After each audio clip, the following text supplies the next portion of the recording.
दोस्तों नमस्कार, स्वागत करते हैं आप सभी को अपने इस YouTube चैनल पर। ये हमारा वीडियो रहेगा संघवाद टॉपिक पे। संघवाद टॉपिक को अच्छे से पढ़ा चुके हैं अपने YouTube चैनल पे वीडियो के माध्यम से। तो वीडियो में संघवाद का टॉपिक जो कि हमारा क्लास 10th का सिविक्स का नागरिक शास्त्र का दूसरा चैप्टर है, उसे मैं समाप्त कर दिया हूँ। अब इस पर बनने वाले क्वेश्चंस को ज़रा देख लेते हैं कि आखिर में क्वेश्चन को हम सॉल्व कर पा रहे हैं या नहीं कर पा रहे हैं। तो चलिए देखते हैं। अगर ये हमारा मैं सबसे पहले 11 क्वेश्चन है, इसमें 11 क्वेश्चन किया जाएगा। उसके बाद से देखा जाएगा कि 11 में हमारे कितने सही हो रहे हैं। आप लोग भी क्वेश्चंस को ध्यान से सुनेंगे और देखेंगे और पॉज कर करके आप इस वीडियो को पहले खुद से सॉल्व करिएगा, फिर उसके बाद से देखिएगा कि आपका मूल्यांकन 11 क्वेश्चन में से कितना सही जा रहा है। ठीक है, ट्राई करता हूँ मैं भी सॉल्व करने का। चलिए, पहला बात, संविधान में फेडरल शब्द का प्रयोग कहीं नहीं किया गया है। ये मैं अपने वीडियो में उसमें समझा चुका था कि कहीं भी संविधान में फेडरल शब्द का प्रयोग नहीं किया गया था। दूसरा, ये तो स्टेटमेंट पक्का सही है। संविधान में भारत को राज्यों का संघ यूनियन ऑफ स्टेट्स घोषित किया गया, ये भी कथन सत्य है। इसका मतलब दोनों ही कथन सत्य होने चाहिए, 1 और 2। आगे बढ़ते हैं, देखते हैं 1 और 2, आगे बढ़ते हैं। दूसरा क्वेश्चन है कि भारतीय संघीय व्यवस्था के संदर्भ में कौन सा कथन सही है। ध्यान से समझिएगा, सही है नहीं ये प्रश्न देख लेना चाहिए। दे रखा है कि संविधान में मूल रूप से द्विस्तरीय, ये बात भी सही है। एक केंद्र स्तर पर और एक राज्य स्तर पर 2 ही व्यवस्था की गई था। संविधान संशोधन के द्वारा संविधान में तीसरी स्तर को जोड़ा गया है, लोकल गवर्नमेंट को जोड़ा गया है। ये भी हमारा एकदम सही है, अर्थात दोनों ही स्टेटमेंट सही हैं, 1 और 2 सही होने चाहिए। आगे बढ़ते हैं। तीसरा कह रखा है कि इनमें से कौन सा जो है जो किसी भी सूची में नहीं आता है, न संघ सूची में, न राज्य में, न समवर्ती में। प्रतिरक्षा जो आता है संघ सूची में आता है, मुद्रा संघ में आता है, बैंकिंग संघ में आता है, जो कंप्यूटर सॉफ्टवेयर है ये आता है अवशिष्ट शक्तियों में या बची हुई शक्तियों के अंतर्गत आता है। तो ये वाला ही आंसर होना चाहिए। तो ये लिख से देखते हैं ऑप्शन नंबर डी। आगे बढ़ते हैं। जम्मू एवं कश्मीर राज्य के विषय में निम्न कथनों पर विचार कीजिए। ये अभी तक सही था 2019 तक, लेकिन अब इसे समाप्त हो गया। लेकिन क्वेश्चन जैसा दे रखा आप लगाइए कि संविधान के अनुच्छेद 370 के तहत इसे विशेष राज्य का दर्जा दिया गया है। सही दिया गया था। वास्तव में जम्मू एवं कश्मीर भारत का एकमात्र ऐसा राज्य जिसका अपना संविधान है। अब ये भी था। ठीक है, तो इस हिसाब से देखो दोनों सही है।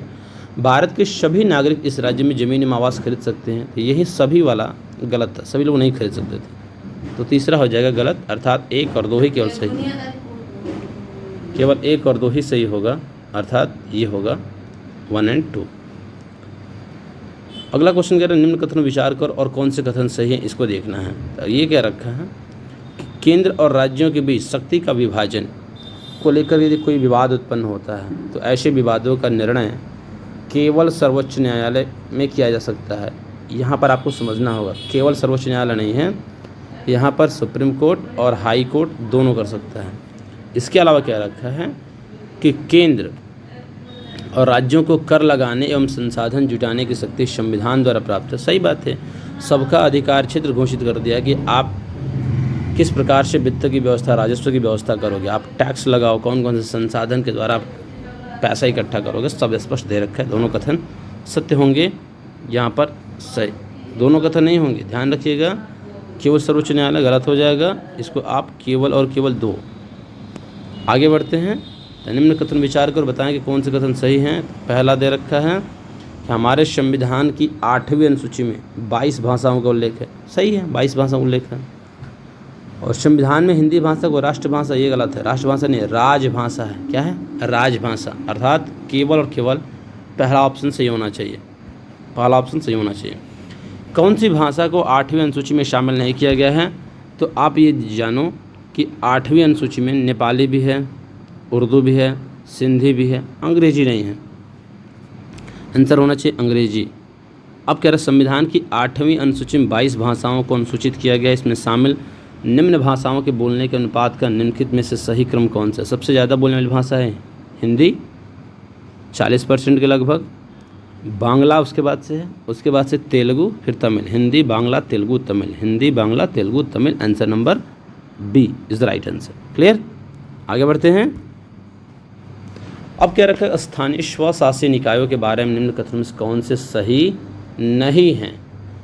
यहाँ पर क्या रखा, 73वें एवं 74वें संविधान संशोधन द्वारा इसे संवैधानिक दर्जा दिया गया, बहुत ही सही है 1992 में। अब स्थानीय स्वशासी निकायों का नियमित चुनाव कराना संवैधानिक बाध्यता है, ये भी कथन सत्य है। और इसमें महिलाओं के लिए 33% आरक्षण का प्रावधान किया गया है, ये भी सही 1/3। ये स्थानीय स्वशासी निकाय अनुसूचित जाति, अनुसूचित जनजाति, पिछड़े वर्गों के लिए उनकी जनसंख्या का आरक्षण का अनुबंध किया गया है, ये कथन असत्य है। क्या होगा, यही पूछ रखा कौन से कथन असत्य हैं। अब यहाँ पर क्या रखा कि निम्न कथनों पर पंचायती राज व्यवस्था के संदर्भ में विचार करें।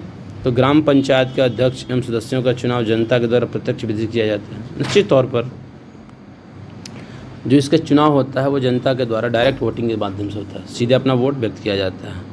इसके अलावा पंचायत समिति के सदस्यों का चुनाव भी जनता के द्वारा प्रत्यक्ष विधि किया जाता है, ये भी कथन सत्य हैं। गाँव के सभी व्यक्ति ग्राम सभा सदस्य होते नहीं, गाँव के वयस्क, जो गांव के सभी वयस्क व्यक्ति होते हैं ना वो होते सदस्य। साथ तीसरा गलत है, जब तीसरा गलत है तो केवल के आंसर से होना चाहिए था 1 और 2, आंसर जाते हैं 1 और 2। अगला क्वेश्चन हमारा, कौन से पंचायती राज व्यवस्था के अंग हैं।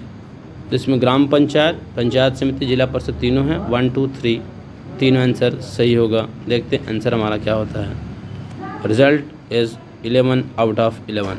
इस प्रकार से आप सारे के सारे आंसर को देख सकते हैं। स्कोर रहा बहुत अच्छा। आप इसी प्रकार से अटेम्प्ट करें और देखिए अपने आप का रिजल्ट और अपने आप का मूल्यांकन करें, क्योंकि व्यक्ति का स्वयं का मूल्यांकन सबसे बड़ी मायने रखता है। ठीक है, तब तक के लिए मिलते हैं अगले लेक्चर में। तब तक के लिए बहुत बहुत धन्यवाद।